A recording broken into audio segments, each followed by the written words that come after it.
Tapi pertanyaan terakhir Ustadz sebagai penutup, ini juga isu yang sedang ramai dibahas di media sosial Ustadz.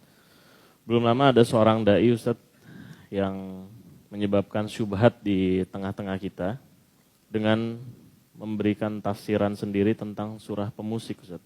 Yang akhirnya menafsirkan bahwa musik ini tidak haram Ustadz. Nah ini bagaimana pendapat antum Ustadz? Saya bukan sebutin pendapat saya, ya.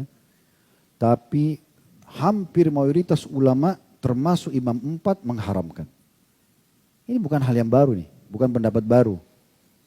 Dan memaknakan syuara atau penyair itu adalah pemusik, ini keliru ini. Dalam bahasa Arab juga sudah jelas perbedaan mana penyair, mana penyanyi, kan gitu. Tidak selamanya juga penyair itu bisa penyanyi.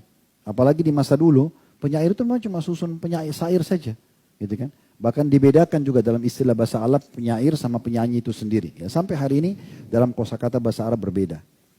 Kalau dalam masalah hal ini tentunya saya bukan mendapat pendapat baru ya, tapi insya Allah coba saya bacakan beberapa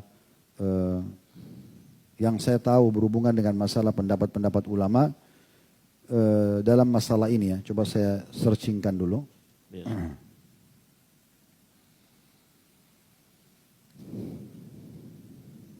Ya, ada perkataan Abdullah bin Umar radhiyallahu anhu. Beliau meninggal wafat tahun 73 Hijriah, sahabat masyhur. Beliau mengatakan, ya, pada saat melewati sekelompok orang, terjemahnya saja, melewati sekelompok orang yang sedang melakukan ihram, mau umrah, mau haji. Lalu kemudian di antara mereka ada seorang yang bernyanyi, sambil ihram, sambil dia bernyanyi. Maka kata Abdullah bin Umar kepada orang yang bernyanyi itu, ingatlah, aku berdoa kepada Allah, semoga doa-doamu tidak diterima. Abdullah bin Umar mendoakan si penyanyi itu supaya doanya tidak diterima. Ya.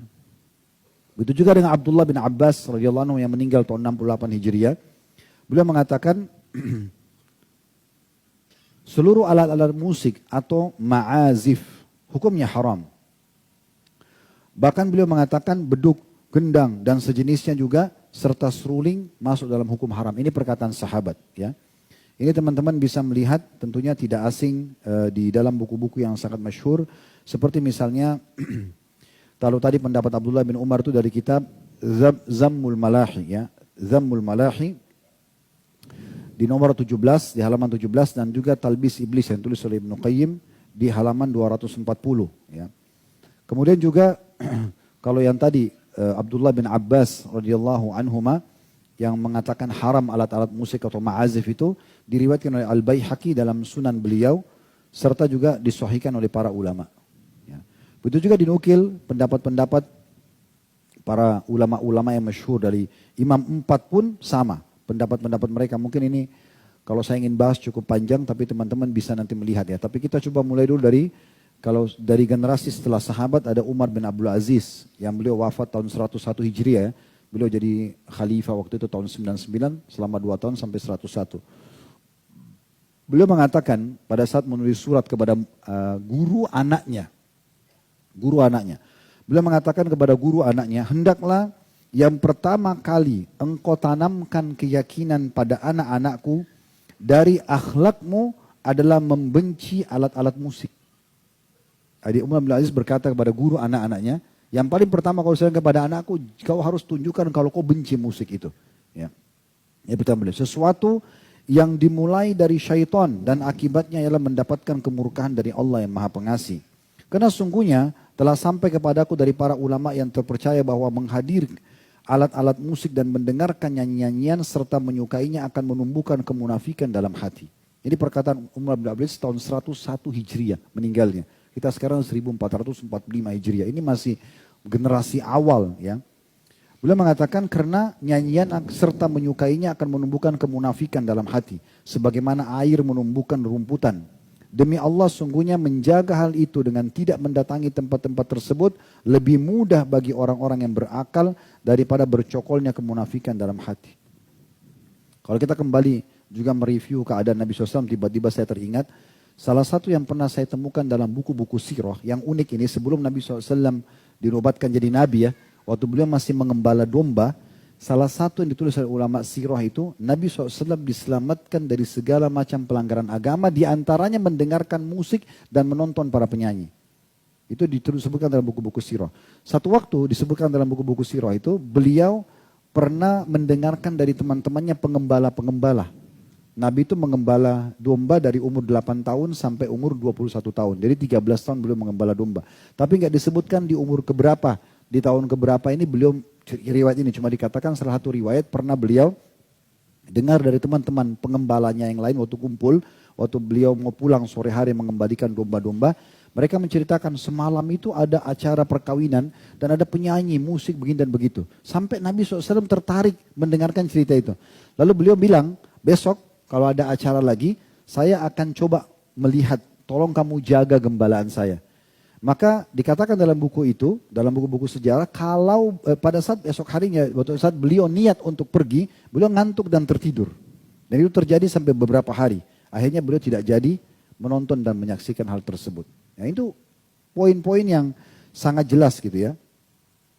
Begitu juga banyak sekali ya dinukil perkataan-perkataan dari para ulama salaf, diantaranya Ibnu Taimiyah rahimahullah, beliau wafat tahun 728 Hijriah. Beliau mengatakan 4 imam madhab berpendapat bahwa semua alat musik adalah haram. Telah ada hadis Nabi SAW yang diriwayatkan oleh Al-Bukhari dan ulama lainnya, bahwasanya Nabi SAW mengabarkan akan adanya orang-orang dari umatnya yang menghalalkan zina, sutra, minum khamr dan alat-alat musik, serta akan diubah menjadi kerah dan babi. Al-ma'azif, kata beliau, adalah alat-alat musik sebagaimana disebutkan oleh para pakar bahasa Arab. Bentuk jamaknya adalah ma'zifa, ya. Yaitu alat yang dibunyikan, dan tidak ada perselisihan sedikit pun dari pengikut para imam tentang haramnya hal tersebut. Ya, itu dinukil dari buku beliau Majmu' Fatawa, ya, di jilid 9 halaman 576, dan sekian banyak tentunya. Kalau kita ingin nukil ini banyak sekali pendapat ulama berhubungan dengan masalah, antum tinggal ketik saja tentang pendapat ulama berhubungan dengan masalah musik. Ya. Tapi setelah kita jelaskan hukum-hukum seperti ini teman-teman sekalian, setiap orang bisa saja berbicara. Kita tidak akan pernah di majelis kita menyalahkan siapapun.